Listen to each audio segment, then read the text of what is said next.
बस मैं रसातल में ही चली जाऊं, बिल्कुल नष्ट हो जाऊं, ये सिंहासन सहित ये व्यक्ति नष्ट हो जाए, इसलिए आप लोग मुझसे आग्रह मत कीजिए राज्य स्वीकार करने का। और भगवान राम ने जब इसका खंडन किया तो भगवान राम का तात्पर्य यह था कि भरत को तुम जैसे संत ही तो पृथ्वी को स्वीकार करके यह दिखला सकते हैं कि पृथ्वी को स्वीकार करने पर भी पृथ्वी के प्रति भोग की वृत्ति न हो, पृथ्वी के प्रति जो है स्वार्थ की वृत्ति न हो करके अपितु पृथ्वी को मां के रूप में देख करके जो मां पृथ्वी की सेवा करता हुआ दूसरों को भी धन्य बनावे। भरत, अगर तुम जैसे महापुरुष पृथ्वी को अस्वीकार करेंगे तो असुर तो स्वीकार करने के लिए तैयार है ही। तो मैं ये कहूंगा कि तुम जैसे संत को तो स्वीकार करके दिखाना चाहिए कि राजा बन जाना, सत्ता को स्वीकार कर लेना कोई पाप नहीं है। पाप तब है जब हमारे जीवन में पद मद बन जाए और हमारे जीवन में पतन और वो वृत्तियों का उदय हो। मानो सूत्र वही है कि संसार में अनेक ऐसी वस्तुएं हैं कि और वातावरण में बड़ी विषाक्तता होती है। तो उस विषाक्त वातावरण का एक निराकरण तो यह है कि हम आंख मूंद लें, हम अपने आनंद में स्थित हो जाए। पर अपने आनंद में स्थित होने के बाद भी समाज की क्या स्थिति होगी, यही संकेत यहां पर शंकर जी यदि अंतर्मुख हैं, समाधि में हैं, तो उसका लाभ तो तारकासुर को मिलता है।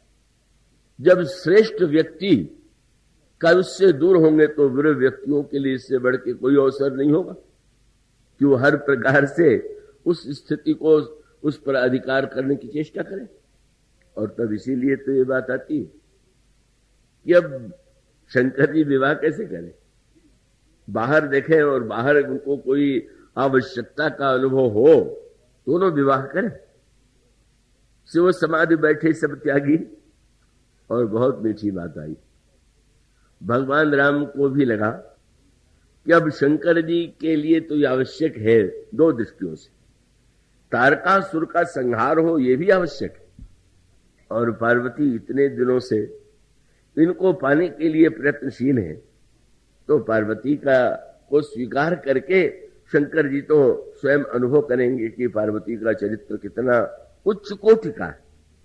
और इसलिए भगवान राम शंकर जी के सामने प्रकट हो गए और यही कहा कि आज तो मैंने सुना है कि आप बड़े प्रसिद्ध दानी हैं। और तब उन्होंने यही कहा, अब बिनती मम सुनहु शिव, जो मुंह पर निज नेहु, जाई विवाहु शैल जही, यह मुहि मांगे देव। आप विवाह कर दीजिए पार्वती से, ये मैं मांग रहा हूं दीजिए। अब शंकर जी प्रभु से नहीं कैसे करते, कहने लगे कि प्रभु कह शिव यद्यपि उचित अस नाही। महाराज मुझे तो ठीक नहीं लग रहा है, पर नाथ वचन पुनि मेटिने जाही, तो सिर धरी आए सुख करिए तुम्हारा, परम धर्म यह नाथ हमारा। और परिणाम क्या हुआ, भगवान राम प्रसन्न हो गए और भगवान राम प्रसन्न होकर के अंतर ध्यान हो गए। पर भगवान राम के द्वारा तो कार्य नहीं बन पाया। बड़ी विलक्षण सी बात, जो काम राम से नहीं बना वो काम से बना।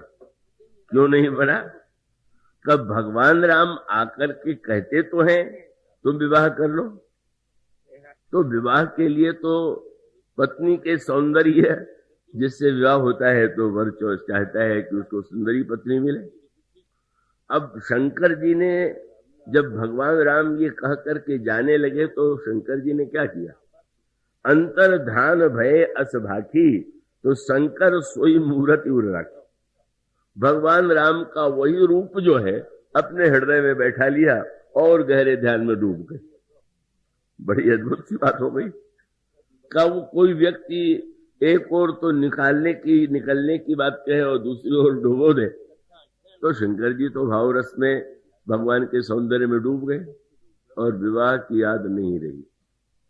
मानो भगवान के द्वारा उस प्रेरणा को शंकर जी ने तो केवल का यही कह करके कि आप कह रहे हैं तो मैं माने लेता हूं, तो बात तो वही हुई विस्मृति। और तब कितनी सुंदर बात आती कि जब शंकर जी विवाह के लिए प्रस्तुत नहीं हुए तो देवताओं ने सोचा कि अब राम की स्तुति छोड़ के आज काम की स्तुति करें। ये लिखा हुआ है। वो स्वामी जी ने कहा अतुति सुरन कीन बहु हेतु, बड़े स्तोत्रों से, काम का इतना सुंदर स्तोत्र है महाभारत में, काम की वंदना की गई है। तो आज देवताओं ने सारे स्तोत्र जो है काम के संदर्भ में जो थे उसका पाठ किया। और तब भगवान के लिए जो शब्द कहा जाता है वो शब्द काम के लिए कहा गया। भगवान के लिए कहा जाता है भय प्रकट कृपाला। अपनी समस्या बताई, शंकर जी समाधि में डूबे हुए हैं, ऐसी सहायता करो कि शंकर जी के हृदय में विवाह की इच्छा उत्पन्न हो। और तब गोस्वामी जी ने लिखा कि जब देवताओं ने प्रस्ताव किया, कामदेव की प्रशंसा किया, तो सुर न कही निज विपत्ति तब बिहस कहु असमार। खूब कामदेव हंसा। कामदेव को हंसी क्यों आ रही?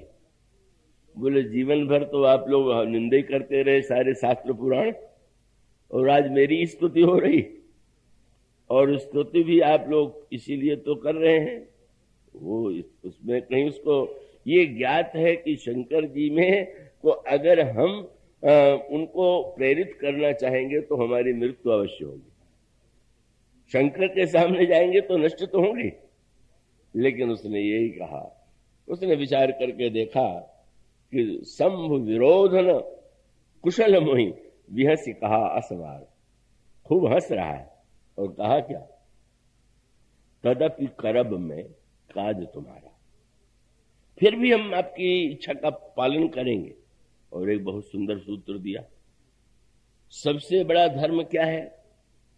भगवान या भक्तों से, शास्त्रों से पूछा जाए तो यही कहा जाएगा कि भाई सबसे परहित सरिस धर्म नहीं भाई, परहित से बढ़कर के कोई धर्म नहीं है। और तब कामदेव ने यही कहा कि आज तो हमारा उपयोग अगर परहित के लिए हो रहा तो मैं तो सर्वश्रेष्ठ धर्म के लिए अपने जीवन को बलिदान कर रहा हूं। और यही वाक्य कामदेव के मुख से निकला। कामदेव ने यही कहा, श्रुति कहा परम धर्म उपकारा। शास्त्र कहते हैं कि उपकार से बढ़ के कोई धर्म नहीं है। मैं आप लोगों के लोक कल्याण के लिए मैं निश्चित रूप से शंकर जी के सामने जाऊंगा। शंकर जी भले ही क्रोध में मुझे नष्ट कर दें, पर नष्ट होकर के भी आपके कार्य को मैं पूर्ण करूंगा। मानो दो पक्ष है, निंदनीय काम और वंदनीय काम। का उस काम को हम राक्षस माने कि उस काम को देवता माने? तो इसका अभिप्राय है कि काम जब विकृति और ऐसी मनुष्य के हृदय में वासना की सृष्टि कर दे कि जो अमंगलकारी है, तो वह मानो उसका राक्षस रूप हो जाएगा। और जब वह लोक कल्याण के लिए भगवान शंकर के अंतर मन में काम की सृष्टि करता है, और सृष्टि करके कितना बड़ा महान, कैसा अद्भुत काम ने किया कार्य, शंकर जी के ऊपर बाण चलाया, और वो बाण इतना चमत्कारी था कि वो लगते ही शंकर जी की समाधि खुल गई। और इतना नहीं, शंकर जी के अंतर मन में विवाह की इच्छा उत्पन्न हुई। और जब हुई तो होने के तत्काल बाद शंकर जी सोचने लगे कि अचानक आज तक जो वृत्ति मेरे मन में नहीं आई, आ कहां से गई? और तब उन्होंने कहा कि अच्छा, भीतर तो इसका कारण नहीं है, बाहर ही कहीं होगा। तो ढूंढने लगे तो दिखाई पड़ा आम के पत्ते की आड़ में काम। बस तब शंकर जी ने देखा, और देखते ही तब शिव तीसर नयन उघारा, चेतवत काम भयउ जरि छाया। भगवान शिव ने मानो उसको दंड देने के लिए कहा कि मैं राम के ध्यान में डूबा हुआ था और तुमने मेरा ध्यान उधर से हटाया, तो तुम्हारा नष्ट कर देना ही कल्याणकारी। जल करके भस्म हो गया। पर बड़ी मीठी बात है, जब वो काम जल के भस्म हो गया तो काम की पत्नी रति आ गई। और रथ ने भगवान शंकर से उलाहना दिया, आपने मेरे पति को दंड क्यों दिया? तो मेरी समाधि को भंग करके मेरे मन को बहिर्मुख बनाया, इसलिए दंड देना स्वाभाविक। तो रति ने कहा, महाराज आप तो समर्थ हैं, चाहे जो करिए, पर हमारे पति जो है दंड के नहीं पुरस्कार के पात्र हैं। क्यों? बोले आपके आराध्य जिनके आप ध्यान में डूबे रहते हैं, वो प्रभु जो है आपको आज्ञा दे गए विवाह कर लीजिए, और उन प्रभु की आज्ञा भूल गए और हमारे पति ने अगर याद दिला दिया तो प्रभु का ही तो काम किया, तो इसके लिए आपको पुरस्कार देना चाहिए कि दंड देना चाहिए? तो शंकर जी को पुरस्कार देना पड़ा, और इतना बड़ा पुरस्कार उसको मिला कि वो तो संसार में भगवान को पाने के लिए निष्काम होना चाहिए। योग के द्वारा भगवान प्राप्त होते हैं, पर काम ने भगवान को किस रूप में पाया, उसके लिए यही कहना पड़ा कि भगवान शंकर को जब जदुवंश कृष्ण अवतारा होई है हरण महामही भारा। जब संसार के भार का हरण करने के लिए यदुवंश में भगवान कृष्ण के रूप में अवतार लेंगे, तो कृष्ण तनय वही ही पति तोड़ा। तुम्हारा पति शंकर भगवान कृष्ण का पुत्र बन करके, इतना बड़ा सौभाग्य है। जिसको भगवान को पाना ही नहीं है, भगवान जिसको जन्म देंगे, और उसका अंतरंग अर्थ यह है कि भगवान विवाह के माध्यम से ही तो पुत्र को जन्म देंगे, और विवाह के माध्यम से जन्म देंगे तो काम को स्वीकार करेंगे कि नहीं स्वीकार करेंगे। और इसका सांकेतिक अर्थ ये है कि यह जो जिन्हें हम दुर्गुण दुर्विचार कहते हैं, उनकी समस्या यही है कि वह मनुष्य के मन को इतना का इस प्रकार से मलिन बना देने वाले हैं। वो जो जल का दृष्टांत था, जल प्यास मिटाने वाला है, पर मिट्टी में मिला हुआ जो जल है वो तो रोग उत्पन्न करेगा। इसी प्रकार से हमारे अंतःकरण में जो कलुष उत्पन्न करने वाला काम है वो अनिंदनीय है, पर अगर वह काम केवल भगवान के पुत्र के रूप में लोक कल्याण के संदर्भ से जीवित रहे और रहना ही होगा। इसीलिए लिखा हुआ कि शंकर जी ने जब काम को जला दिया तो कैसी प्रतिक्रिया लोगों पर हुई। सबसे अधिक दुखी तो बेचारे भोगी हुए। समुझ काम सुख, तो बस जितने भोगी थे वो दुखी हो गए।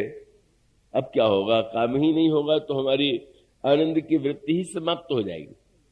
पर व्यंग्य क्या है कि वो जो सबसे अधिक प्रसन्न हुआ वो तारकासुर हो गया।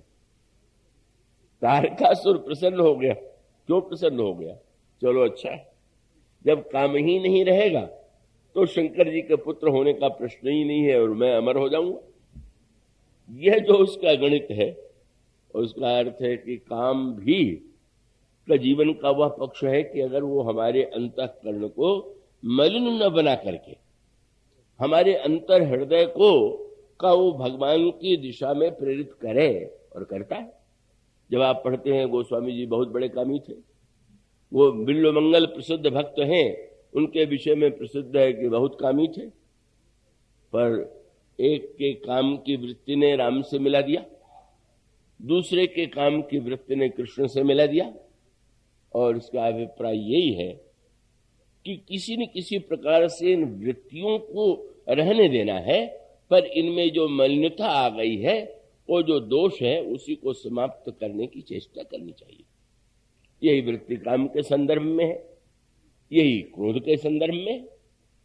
क्रोध की वृत्ति जो है, क्योंकि वो मनुष्य को अनावश्यक रूप से क्रोध की वह स्थिति, संकेत आता है ना, का एक ही सभा में दो ऐसे व्यक्ति हैं कि जिनमें क्रोध का लक्षण दिखाई देता है, और वो जनकपुर की सभा है।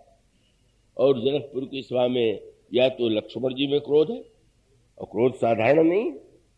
जनक ने जब कह दिया कि पृथ्वी तो वीरों से खाली हो गई, तो इतना क्रोध लखन को आया कि लक्ष्मण जी को आया कि गोस्वामी जी कहते माखे लखन कुटिल भई भौं है, रद पुट फरकत नैन जिसों है।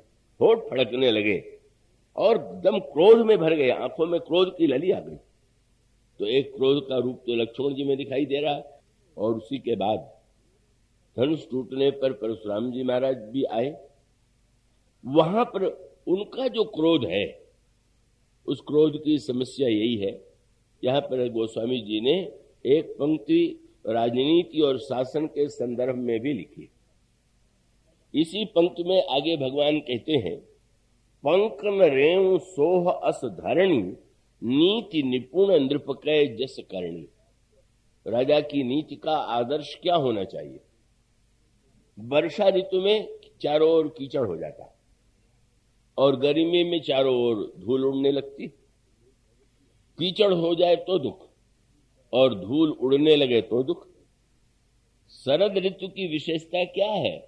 भगवान राम कहते हैं कि वर्षा में कीचड़ और गर्मी में धूल। एक तो शरद ऋतु है कि न कीचड़ है और न तो धूल है। इसी प्रकार से राजा अत्यंत निर्बल और कोमल बन जाएगा तो कीचड़ हो जाएगा, और बहुत क्रोधी बन जाएगा तो धूल उड़ावेगा। इसलिए राजा को कैसा होना चाहिए? भगवान कहते हैं, पंकन रेणु सोह अस धरणी नीति निपुण नृपकय जस करणी। योग्य राजा वह है कि जो संतुलित रहता है, इतना ढीला ढाला भी नहीं हो जाता है कि चाहे जिस प्रकार से चारों ओर कीचड़ उछलने लगे उछाला जाए, और इतना क्रोधी भी नहीं हो जाना चाहिए कि जब देखिए तब दूसरों को कष्ट और दंड देने की वृत्ति आ जाए। अब आप इस संदर्भ में विचार करके देखिए, परशुराम जी महाराज का उद्देश्य तो बहुत पवित्र है, क्योंकि उनके जीवन में तो कोई स्वार्थ नहीं था। उन्होंने तो विवाह भी नहीं किया था, और कभी भी राज सिंहासन पर बैठने की इच्छा भी उनके जीवन में नहीं आई। इसीलिए बड़ी मीठी बात, जब उन्होंने श्री राम से अपनी तुलना की तो ऐसा लगा कि मेरे नाम का ये अपमान है कि इस राजकुमार का भी वो नाम हो जो मेरा नाम। कह दिया, अगर तुम मुझसे लड़ना नहीं चाहते तो एक ही उपाय है, क्या बोले, करु परितोष मोर संग्रामा ना ही तिछाणु कहाओ रामा। ये जो तुमने अपना राम नाम रख लिया है छोड़ दो। तुम राम हो, विवाह के लिए आए हुए राजा के बेटे, तुम्हें तो काम लोभ दोनों है। मैं हूं जिसने जीवन में कभी किसी सौंदर्य की ओर दृष्टि उठा के भी नहीं देखा। इतने बड़े राजाओं को सत्ताच्युत करने के बाद भी कभी सिंहासन पर बैठने की इच्छा नहीं आई। दो राम, एक राम को देख के लग रहा है कि निष्काम, और दूसरे राम को देख के लग रहा है कि निकाम है। तो एक राम को देख करके लग रहा है कि वो ग्रहण करते हैं, सिंहासन पर बैठते हैं, आभूषण धारण करते हैं, तो लोभ है, और दूसरे को देख करके लगता है कि इनमें तो अंच मात्र कोई लोभ नहीं। आदर्श कौन है? परशुराम जी हमारे वंदनीय हैं, पूजनीय हैं, पर हमारे परिपूर्ण आदर्श तो श्री राम हो सकते। और इसीलिए कि परशुराम जी महाराज ने ऐसी ग्रीस ऋतु को ला दिया, ऐसी क्रोध की आंधी, और ऐसा का उन्होंने जब दंड देना प्रारंभ किया तो उनका क्रोध इतना विचित्र हो गया कि अब उनको ये लगने लगा कि केवल दंड के द्वारा, कठोर दंड के द्वारा ही समाज बदला जा सकता है, बुराई मिटाई जा सकती है। और इसलिए उनका एक ही मत था कि अगर कोई चलाना चाहता है समाज को सही दिशा में तो उसे कृपा की बात को भुला देना चाहिए। कृपा से बढ़कर के कोई बुरी वस्तु नहीं। इसीलिए आता है आगे चल करके संवाद में उन्होंने कहा कि आज मेरे हृदय में कृपा का उदय हो रहा, तो अच्छी बात है। उन्होंने यही कहा, मोरे हृदय कृपा कस काऊ। आज तक मैंने कभी कृपा नहीं किया। और उनका सूत्र ये था कि न्याय में जहां कृपा घुस जाएगी तो न्याय क्या होगा? न्याय तो न्यायाधीश का काम वो कृपालु बन करके थोड़ी, वो तो निर्णय करेगा, तो न्याय का जो नियम है उसके अनुकूल निर्णय करेगा। वो कठोर से कठोर निर्णय हो सकता है। तो अब भगवान राम में और उनके चिंतन में अंतर है। अब परशुराम जी महाराज का जो क्रोध है वो उस सीमा तक पहुंच गया कि पहले तो जब लक्ष्मण जी कुछ बोले, पहले तो क्रोध आ गया बोलने पर। रे इंद्र बालक काल बस, बोलत तो ही न संहारी, धनु ही सम त्रिपुरारी धनु, विद्युत सकल संसार। अरे राजा के लड़के, तू संभाल के नहीं बोलता है। क्रोध में भर गए। बाद में लक्ष्मण जी वो वाक्य नहीं बोले, पर न बोलने के बाद भी परशुराम जी की कोई बात सुन करके लक्ष्मण जी के होठों पर हंसी आ गई। और तब बोले, हंसत देख रिस नख सिख व्याप, ये हंसता क्यों है? हंसने पर भी क्रोध आ गया। फिर भगवान राम से लक्ष्मण जी ने कहा, परशुराम जी ने कहा कि तुम अपने भाई को रोको, अशिष्ट है, अमर्यादित है। भगवान राम ने लक्ष्मण जी को तरेर करके देखा, नयन तरेरे राम, और लक्ष्मण जी चुप हो गए। परशुराम जी की ओर प्रभु ने देखा, महाराज अब तो हंस भी नहीं रहा है, बोल भी नहीं रहा है, अब तो कोई बात नहीं है। बोले, हंस नहीं रहा है, बोल नहीं रहा है, पर देखो देख कैसे रहा। अजहू अनुजितो चितो अनय से, तो उसका अभिप्राय है कि क्रोध का यह रूप जब सामने आवेगा, और वो बातें ऐसी हो रही कि भगवान राम को भी हंसने का ही मन हो रहा, पर बड़े ही मर्यादामय है। और इसलिए गोस्वामी ने लिखा कि परशुराम जी जब कुछ बोलते हैं तो भगवान राम लक्ष्मण जी ऊपर से हंस लेते हैं, और भगवान राम भृगुपति बतहि कुठार उठाए, मन मुस्काहि राम सिरनाए, मन ही मन आनंद ले रहे। और इसका अभिप्राय यह है कि एक क्रोध जब उसका अतिरेक होगा तो बड़ा दुखदायी। और क्रोध की समस्या यही है कि क्रोध जब आता है तो वो तो सीमा ही लग जाता है। उसमें व्यक्ति क्या कर रहा है